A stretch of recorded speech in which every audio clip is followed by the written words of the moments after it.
दोस्तों, एक कुत्ता भी अगर हमारे घर में थोड़े दिन रह ले तो वो वफादार हो जाता है, धोखेबाजी नहीं करता है।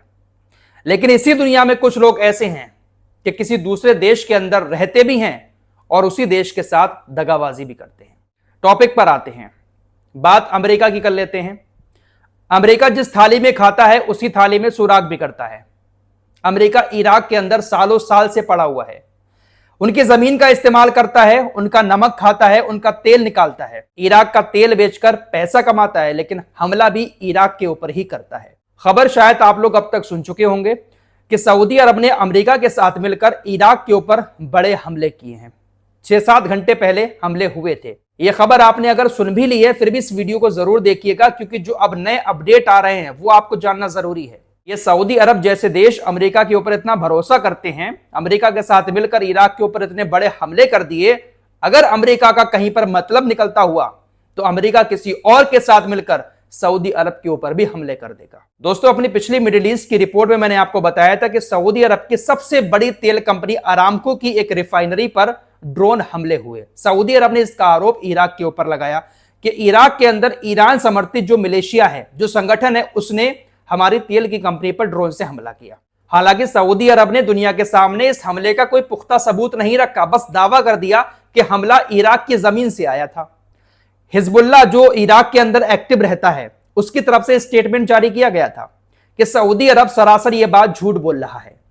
हमला इराक की जमीन से नहीं हुआ है, बल्कि हमला यमन से हुआ है और हुतीज ने सऊदी अरब के ऊपर हमला किया है।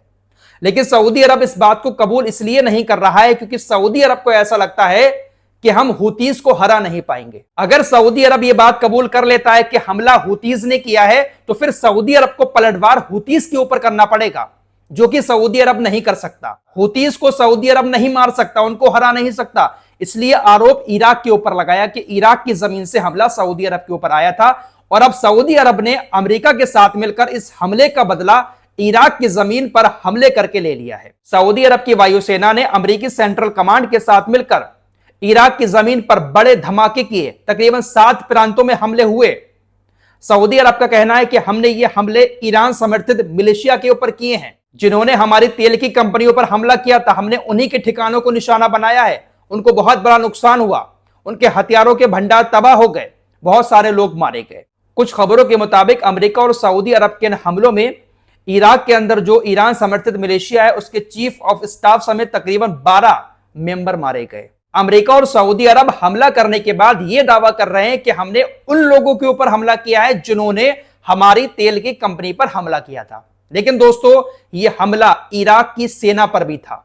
इराक की पॉपुलर मोबिलाइजेशन फोर्सेस, जिसको पीएमएफ कहा जाता है, इराकी सरकार की फोर्स ने दावा किया कि अमेरिका और सऊदी अरब ने हमारे 7 प्रांतों में बड़े हमले किए।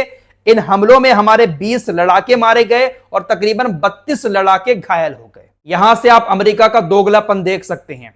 भाई, जब हमला होता है, ऊपर से बम गिरते हैं, तो वो ये तो नहीं देखते कि दुश्मन के ऊपर गिर रहे हैं या किसी और के ऊपर गिर रहे हैं।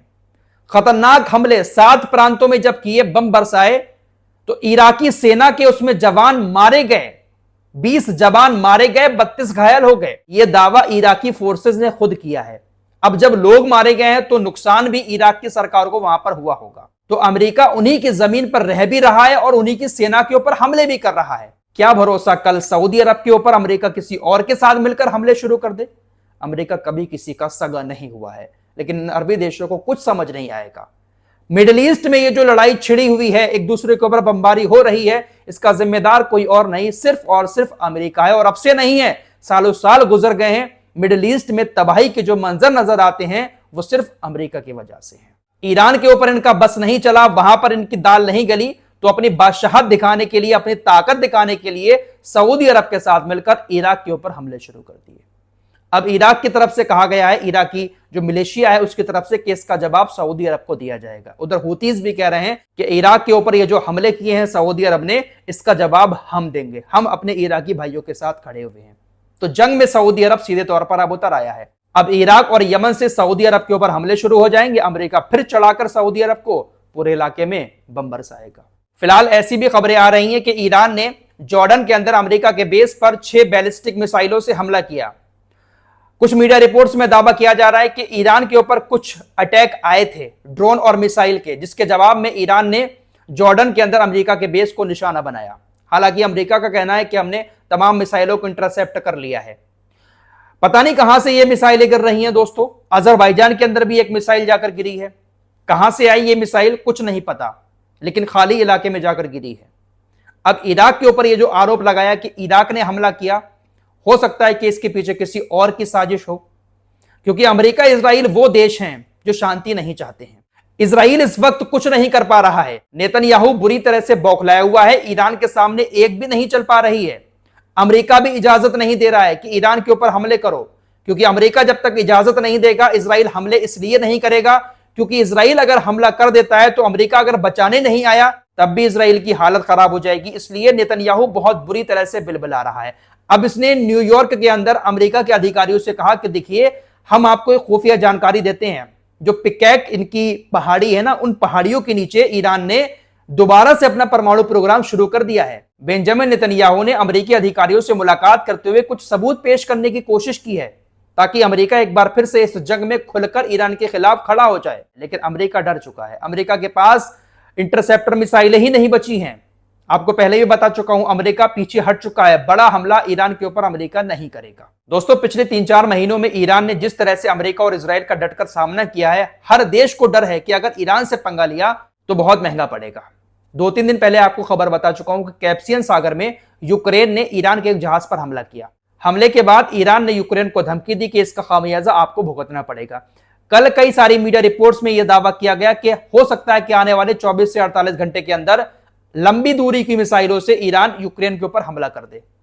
ईरान के पास ऑफिशियली अभी तकरीबन 2,500 से 3,000 किलोमीटर मार करने वाली मिसाइलें मौजूद हैं। लेकिन जिस तरह से इजराइल और अमेरिका दावा करते हैं कि ईरान के पास हो सकता है कि 6,000 से 7,000 किलोमीटर मार करने वाली मिसाइलें भी मौजूद हों, क्योंकि ईरान मिसाइलें बनाने में माहिर है, दुनिया जानती है। इस तरह की खबरें आई कि यूक्रेन के ऊपर हमला कर सकता है।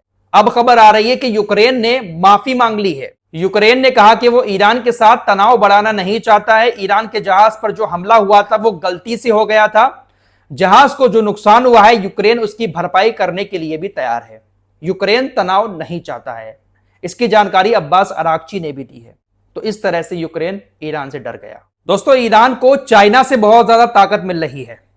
ईरान ने चाइना के साथ एक डील की तकरीबन 60 से 70 मिलियन डॉलर की। इस डील के तहत चाइना ईरान को कुछ ऐसे डिफेंस मिसाइल लॉन्चर देगा जिसको कंधे से रखकर लॉन्च किया जाता है। पहले भी आपको बता चुका हूं, चाइना ने अपने टेक्नोलॉजी का इस्तेमाल करके एक ऐसा डिफेंस सिस्टम बनाया है जिसको कंधे से रखकर लॉन्च किया जा सकता है। सामने अगर कोई टारगेट है, कोई मिसाइल आ रही है, कोई लड़ाकू विमान आ रहा है, तो कंधे से ही निशाना लगाकर उसको लॉक करके टारगेट किया जा सकता है।